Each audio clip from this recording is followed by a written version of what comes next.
Une grenouille qui veut se faire aussi grosse que le bœuf.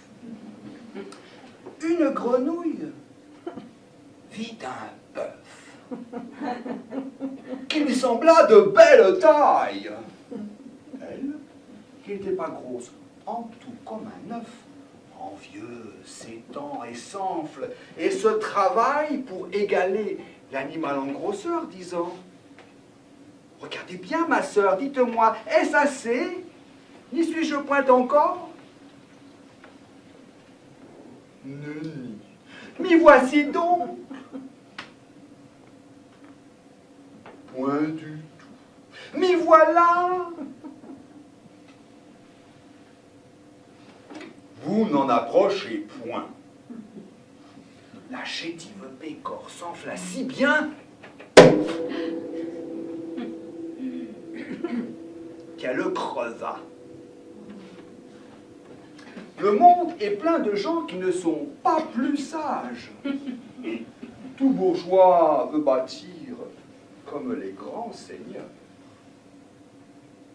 Tout petit prince a des ambassadeurs. Tout marquis veut avoir des pages.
Le lion et le rat suivis de la colombe et la fourmi. Il faut, autant qu'on peut, obliger tout le monde. On a souvent besoin d'un plus petit que soi. De cette vérité, deux fables feront foi, tant la chose en preuves abonde. Entre les pattes d'un lion, un rat sorti de terre, assez alétourdi.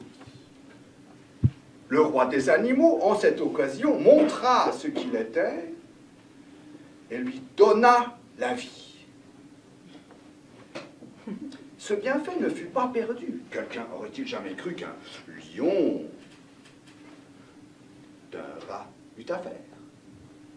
Cependant, il advint qu'au sortir des forêts, ce lion fut pris dans des raies dont ses rugissements ne le purent défaire.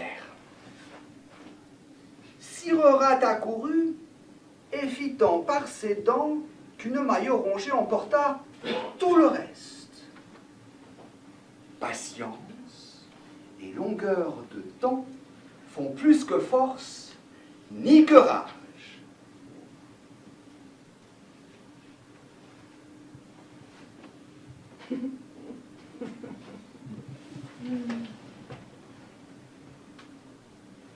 L'autre exemple est tiré d'animaux plus petits. Le long d'un clair ruisseau buvait une colombe. Quand, sur l'eau se penchant, une fourmi s'y tombe. Et dans cet océan, l'on eût vu la fourmi s'efforcer, mais en vain, de regagner la rive. La colombe aussitôt usa de charité. Un brin d'herbe dans l'eau par elle étant jeté, ce fut un promontoire où la fourmi arrive. Elle se sauve. Et là-dessus passe un certain croquant qui marchait les pieds nus. Ce croquant, par hasard, avait une arbalète. Dès qu'il voit l'oiseau de Vénus, il le croit en son pot et déjà lui fait fête. Tandis qu'à le tuer, mon villageois s'apprête, la fourmi le pique au talon.